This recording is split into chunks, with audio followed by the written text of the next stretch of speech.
साथियों नमस्कार।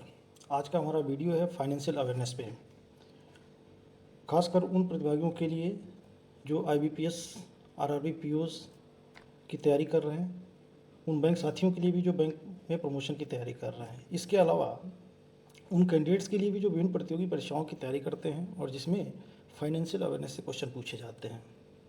तो आइए हम शुरू करते हैं एक एक करके। पहला क्वेश्चन है, gold exchange and social stock exchange which were in the news recently are approved by which organization. यानी क्वेश्चन में ये पूछा गया है कि गोल्ड एक्सचेंज और सोशल स्टॉक एक्सचेंज का अप्रूवल कौन करता है। दोस्तों इसका अप्रूवल जो है सेबी करती है। SEBI board recently cleared a proposal for setting up a gold exchange and a social stock exchange. In the gold stock exchange, the metal will be traded in the form of electronic gold receipts (EGRs), and they will be notified as securities. Any recognized stock exchange, existing as well as new, can launch trading in EGRs. Vault manager should be a body incorporated in India, registered with SEBI, and should have a net worth of at least 50 crore. The social stock exchange will be operated for fundraising by social enterprises. Question 2. Finance Minister has launched Rising Star Fund to encourage which of the following sector?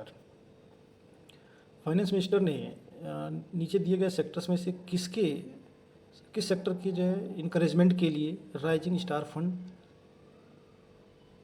की स्थापना की है। दोस्तों ये है MSME. जैसा कि हम जानते हैं कि भारत के टोटल एक्सपोर्ट का 40% एमएसएमई कंट्रीब्यूट करता है।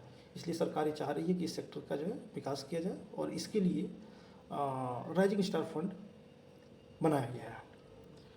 अगला क्वेश्चन है, Padmaja Chandru, former MD and CEO of Indian Bank, has been appointed as the new MD and CEO of which organisation. Padmaja Chandru जो इंडियन बैंक की एमडी एंड सीईओ थी, अभी उनको किस ऑर्गेनाइजेशन का नया एमडी एंड सीईओ बनाया गया है? यह है NSDL, National Securities Depository Limited. Padmaja Chandru has been appointed managing director and chief executive officer of National Securities Depository. She has earlier served as the MD and CEO of Indian Bank between September 18 and August 2021. Her appointment has been approved by the shareholders of NSDL. She is succeeding GV Nageshwar Rao, who was the previous MD and CEO of NSDL. Next question है, Sweet Revolution NBHM scheme are associated with which product? इसमें से कौन से product से sweet revolution का संबंध है? साथियों जैसा हम जानते हैं, भारत में विभिन्न सेक्टर के विकास के लिए सरकार जो विभिन्न योजनाएं ला करके उनका विकास करना चाहती है। जैसे ग्रीन रिवोल्यूशन के लिए वीट के विकास के लिए ग्रीन रिवोल्यूशन आया था, पोटैटो के लिए राउंड रिवोल्यूशन आया था, कॉटन प्रोडक्शन के लिए सिल्वर फाइबर रिवोल्यूशन आया था, इसी तरह से पिंक रिवोल्यूशन आया था onion, drugs and pharmaceutical and prawn के डेवलपमेंट के लिए। इसी तरह से हनी के डेवलपमेंट के लिए सरकार ने स्वीट रिवोल्यूशन स्कीम लॉन्च किया है। पांचवा क्वेश्चन है, emergency credit line guarantee scheme is associated with which ministry. जैसा कि पोस्ट कोविड इम्पैक्ट को हम देखें कि इकोनॉमी पूरी तरह से डिरेल्ड हो गई, तो सरकार उसको पुनः रेस्टोर करने के लिए विभिन्न कदम उठा रही है। उसमें से एक कदम उसका ECLGS के रूप में भी था, जो emergency credit line guarantee scheme कहलाता है। इसमें जो एग्जिस्टिंग यूनिट्स थी उनको सर्टेन मापदंड को पूरा करती थी, उनके लिए जो है इमरजेंसी क्रेडिट एडिशनल फैसिलिटी लेकर सरकार आई थी और इसका अनाउंसमेंट जो है मिनिस्ट्री ऑफ फाइनेंस द्वारा किया गया था। The union finance ministry has extended the validity of the emergency credit line guarantee scheme by another 6 months, that is till March 31, 2022 और till guarantees for the overall ceiling of rupees 4.5 lakh crore are issued, whichever is earlier. The scheme is aimed to support micro, small, and medium enterprises by helping them deal with funds shortage and promote exports. As of September 24, 2021, over rupees 2.86 lakh crore worth of loan were sanctioned under the scheme. Sixth question. The Asian Development Bank has approved a $251 million loan for urban flood protection and management in which state? Asian development bank ने किस राज्य के लिए $251 million का loan दिया है urban flood protection and management के लिए? यह है Tamil Nadu. The Asian development bank has approved $251 million loan for urban flood protection and management in the Chennai Kosasthalayar river basin in the state of Tamil Nadu. The project will establish climate resilient urban flood protection infrastructure in the region. It will construct 588 kilometers of new storm water drains, rehabilitate or replace 175 kilometers of storm water drains, among others. Chennai's rapid urbanization has made the city vulnerable to widespread of flooding. Seventh question is, what is the external debt ratio of GDP of India as of March 2020? What is the external debt ratio to GDP of India as of March 2020? यानी जो external debt Bharat का है, बाहर से हम लोगों ने जो कर्ज लिए हैं वो अपने जीडीपी का कितना परसेंट है एज ऑफ मार्च 2020? दोस्तों ये है 21.1.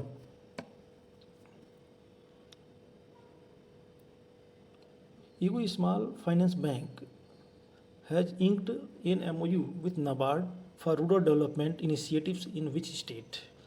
EU एक स्मॉल फाइनेंस बैंक है, EU स्मॉल फाइनेंस बैंक जिसने नाबार्ड के साथ जो है एक समझौता किया है रूरल डेवलपमेंट इनिशिएटिव्स के लिए. वो कौन सा राज्य, किस राज्य के लिए किया है? वो है Rajasthan. EU Small Finance Bank has inked an MOU with NABARD for rural development initiatives in the state of Rajasthan. The MOU involves initiatives by EU Small Finance Bank and NABARD for benefit of farmers, FPOs, self-help groups, joint liability groups, rural artisans, agri-entrepreneurs, agri-startups, among others. It will also increase lending in the state, especially in areas related to agriculture and rural development. Ninth question है, Central Institute of Fishery Technology is located in which state or union territory? दोस्तों state question है, ये केरला में situated है. Next question है, as per the insolvency and bankruptcy code amendment bill 2021, the minimum threshold for initiating pre packaged insolvency resolution has been increase to what amount? दोस्तों insolvency and bankruptcy code आया था 2016 में. उस समय जो भी क्रेडिटर्स थे उनको राइट दिया गया था कि उनका बकाया अगर उनके डेटर्स पे उनका बकाया डेटर्स पे 1 लाख या उससे ज़्यादा का है तो वो इंसॉल्वेंसी एंड बैंक्रप्सी कोड के तहत प्रोसीड कर सकते हैं. लेकिन हाल ही में सरकार ने इसकी लिमिट को बढ़ा दिया है और ये कर दिया है बढ़ाकर 1 करोड़ रुपया है, यानी लिमिट बढ़ गई है 1 लाख से 1 करोड़. यानी अब कोई भी बैंक जिसका बकाया 1 करोड़ या उससे ज़्यादा है तो इंसॉल्वेंसी एंड बैंक्रप्सी कोड के तहत प्रोसीड कर सकता है रिकवरी के लिए. नेक्स्ट क्वेश्चन है, विच institution released a report titled digital economy report 2021? तो ये है अंकटाड.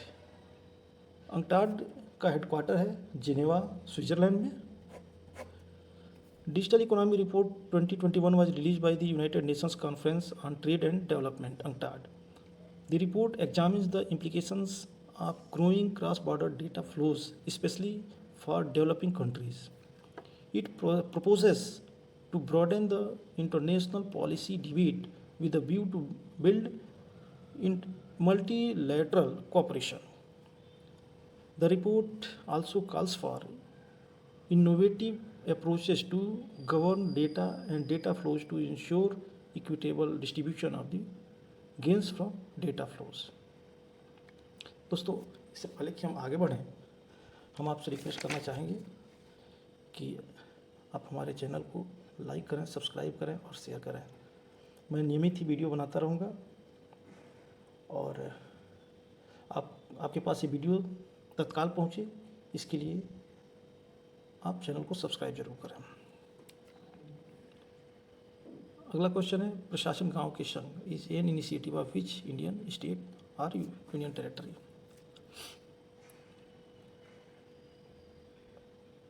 आंसर है Rajasthan. The state government of Rajasthan has launched a campaign named प्रशासन गांव के संग. It aims to enable access to 22 departments of the local administration for the people of remote villages in the state. Under the campaign, the departments would hold camps at every Gram Panchayat to offer on-spot solutions to the applicants. The camps in villages would be held under the observation of respective district collectors on weekdays. Services related to land deeds and issuance of various certificates is also done. इसमें ध्यान देने की बात है, प्रशासन गांव के संघ ये राजस्थान सरकार का इनिशिएटिव है। इसमें गांव के जो लोग हैं उनको सर्विसेज देने की बात कही गई है और इसके तहत राजस्थान सरकार के 22 डिपार्टमेंट से इन्वॉल्व होंगे। नेक्स्ट क्वेश्चन है, अमृत 2.0 and SBMU 2.0 which were launched recently come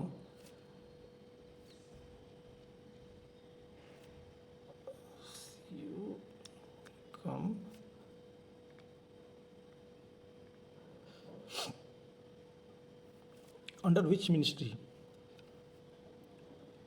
Answer है Ministry of Housing and Urban Affairs.